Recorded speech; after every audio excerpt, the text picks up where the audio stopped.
Today is Buddha's teaching day. 2,936 years ago, Buddha Shakyamuni taught Dharma, Four Noble Truths, at Varanasi, India. And today also we talking here Four Noble Truths, and there are many different ways to teach Four Noble Truths and the Buddha's teaching. You can give message through the singing, dancing, and other means. So this lady, named Kathleen, she has a new technique to teach Dharma to others. Well, hi everybody, my name is Kathleen, and I'm here to share a little bit of Dharma with you today. And I wanted to spend a little time talking about positive and negative thinking. And very simply, when we're having negative thoughts, we're usually pretty unhappy, and we're experiencing a bit of suffering. And lots of times with that, we cause suffering, or we are the condition of other people's suffering. Now, conversely, when we have positive thoughts, we're often feeling pretty good, pretty happy. And those positive thoughts may be an influence for others as well. Things like anger, jealousy, greed, pride, and ignorance are some of the types of suffering you might experience if you're thinking poorly or thinking negatively. A familiar anecdote in Buddhism is the notion of Buddha as the doctor, the practitioner as the patient, and the teachings as the Dharma, or the medicine. So, say for instance, you're suffering, you're having a bad day. Buddha has a cure.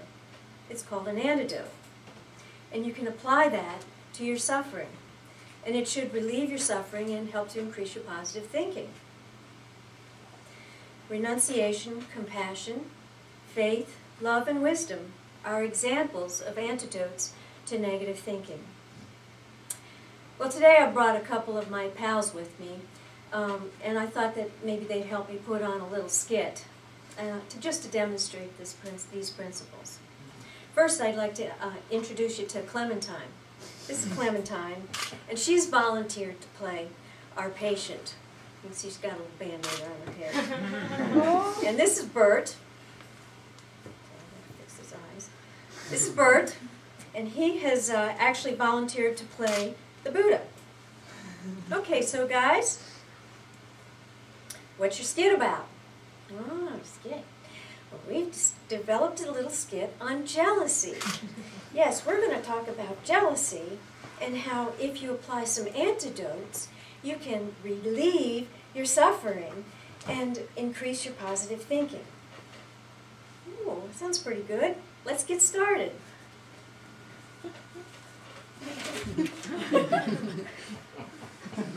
The doctor's office. Knock, knock, knock. Ah, come in, Clementine, is that you? Yes, doctor. I'm not feeling so good. Can you help me? Oh, I've had a rough week.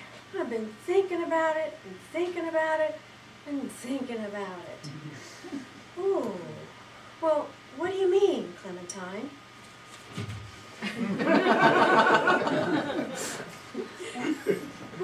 Well, Dr. B, I'm miserable.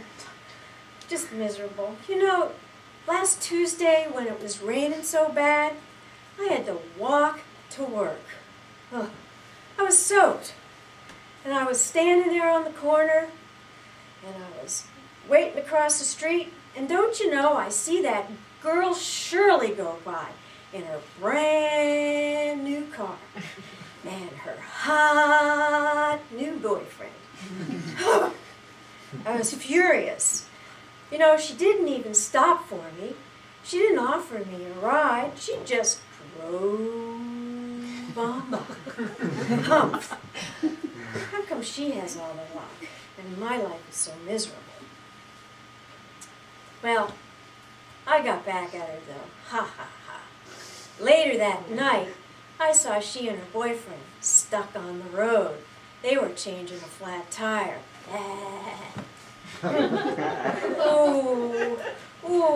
I don't feel so good.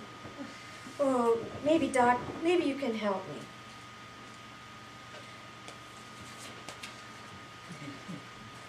Well, Clementine, seems to me you have a bad case of jealousy. Yes, that's right. Jealousy. Now that's something that you're happy when other people are suffering, and you're sad when other people are happy. Sound familiar? Maybe in this situation a little. So we need to work on reducing your jealousy. We need to work on reducing your negative thinking and increase your positive thinking. Oh, okay. Well, we need to look at some antidotes. Okay, we'll do that. Now, the first one we might apply here is wisdom. You know, you need to look at who you really are. And then you need to look at your true nature. Next, you might need to get a little understanding of the principle of cause and effect and how it affects your thinking. You know, I really don't think it's Shirley. No, it's not Shirley who's affecting your thinking. I think it's your negative thinking. You let it run all over you. Then you don't feel so good. I think if you spend some time learning, contemplating, and meditating, it would improve your wisdom and your understanding of the power of thinking.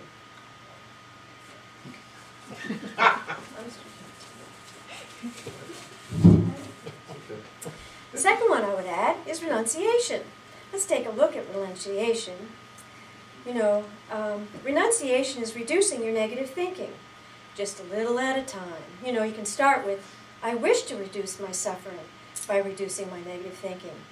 I may reduce my suffering by reducing my negative thinking. I will reduce. I make the intention I will reduce and eventually eliminate my negative thinking and relieve my suffering and increase my happiness. This is having compassion for yourself. Yes, you may see difficulties now, but you'll find it's worth it.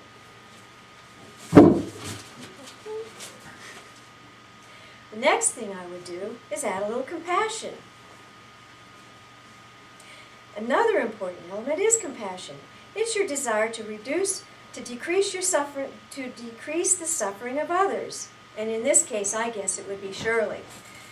If you look more closely at her, you'd probably see that she's got problems and is suffering too. She's bothered by her negative thinking and may indeed be triggered by yours. Faith or certainty is required to ensure your steady improvement. With practice, you will come to believe in the power of your thinking. Your happiness will increase and your suffering will subside and slowly disappear. You know you're a diamond already. There's just a little dirt on you, maybe a few smudges here and there. But with some practice, you could be a radiant beauty again. The last is love, the last antidote. By adding this antidote, the antidote of love, you will want to find ways to improve your positive thinking for the benefit of others. It's your desire that they feel better that counts. It's a guaranteed happy maker. When you give to others, it's like giving to Buddha and all beings. It's a real win-win situation. Well, Clementine, that's about it. That's how you can help yourself. I can't do it for you. You got to make these things, you got to apply these things yourself. Okay, Doc. Gee, thanks. Thank you.